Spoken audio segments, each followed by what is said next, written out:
ዛሬ የምናየው ማይክሮሶፍት ኦፊስ ወርድ አክቲቬት እንዴት ፐርማነንት ማድረግ እንችላለን የሚለው እናያለን። ለምሳሌ ማይክሮሶፍት ወርድ ስንከፍት ምንድነው እዚህ ጋር ማይክሮሶፍት ወርድ ፕሮዳክት አክቲቬሽን ፌልድ ይላል። ይሄኛውን እንዴት ያለ ሶፍትዌር በኮማንድ እንዴት አድርገን አክቲቭ ማድረግ እንችላለን የሚለው እናያለን። ሊኖራቸው የሚገባ ነገር አንድ ኢንተርኔት ኮኔክሽን እዚህ ጋር ኢንተርኔት ኮኔክሽን ያስፈልጋቸዋል ማለት ነው። ከዛ እዚህ ጋር ሰርች እናደርጋለን www.google.com ብለን ሰርች ስናደርግ ምን እንላለን? ማይክሮሶፍት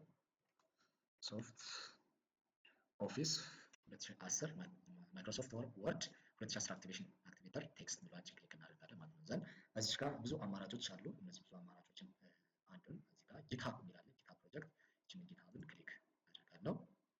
ዘን እዚህ ጋር እነዚህ የሚታዩ ነገሮች አሉ። እነዚህ ማይክሮሶፍት 2010 አክቲቬተር ዶት ይላል 2013 2019 እነዚህ አጠቃላይ ምንድን ናቸው? 2016 አክቲቬሽን ኬዎች ናቸው ማለት ነው። ስለዚህ አንዷን እቺን ክሊክ አደርጋለሁ። ዘን ኮድ አለ እዚህ ጋር የሚታይ ኮድ፣ ይቺን ኮድ ኮፒ እናደርጋለን። ይቺን ኮድ ኮፒ እናደርጋት ሮ ፋይል አለች። ይቺን ሮ ክሊክ አደርጋለሁ። ዘን ኮፒ ትላለች። ይሄ ሚኒማይዝ አድርግና ዲስክቶፕ ላይ ራይት ክሊክ ኒው ቴክስት ዶክመንት እቺ እንከፍታለን።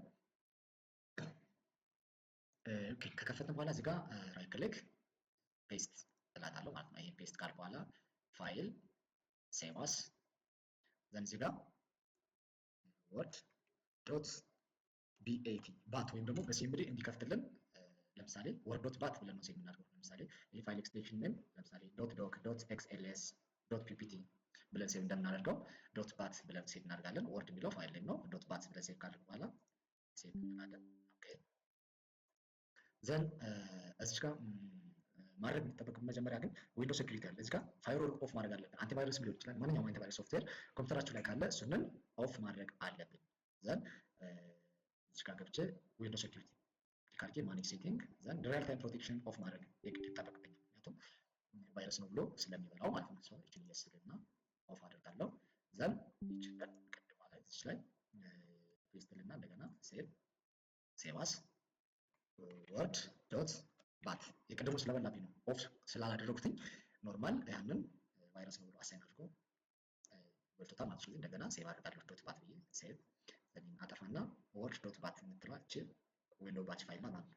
ስለዚህ ራይት ክሊክ ራን አስ አድሚኒስትሬተር ብዬ እከፍታለሁ። ዘን የስ ስንለው እዚህ ጋር ማይክሮሶፍት ኦፊስ ስታንዳርድ ቮሊዩም ማይክሮሶፍት ኦፊስ 2010 ፕሮፌሽናል ፕለስ ቮሊዩም እነዚህ ሳፖርት ያደርጋል እነዚህ ኮማንዶች ማለት ነው። ዘን አክቲቬሽን ይላል። አሁን እንደዚህ ካለ ኮኔክሽኑ አንዳንዴ ያስቸግራል። ኮኔክሽኑ ፈጣን መሆን አለበት። ፕሮዳክት አክቲቬሽን ሰክሰስፉሊ ይላል። እዚህ ጋር ፕሮዳክቱን አክቲቬት አድርጎ ሙሉ በሙሉ ጨርሶልኛል ማለት ነው። ዘን would like to visit my blog ይላል። ኖ እለዋለሁኝ። ዘን አጠፋ ማለት ነው። አሁን እዚህ ጋር ወርድ ብለን ሰርች እናደርጋለን። ወርድ እንከፍታለን ማለት ነው። አሁን እዚህ ጋር ቀደም አክቲቬሽን ፌልድ ነበር የሚለው አይደል? ፕሮዳክት አክቲቬሽን ፌልድ ነበር የሚለው። አሁን ግን ኖርማል ፐርማነንትሊ አክቲቬት ሆኖ በዚህ መልኩ የሚታየት ይመስላል ማለት ነው።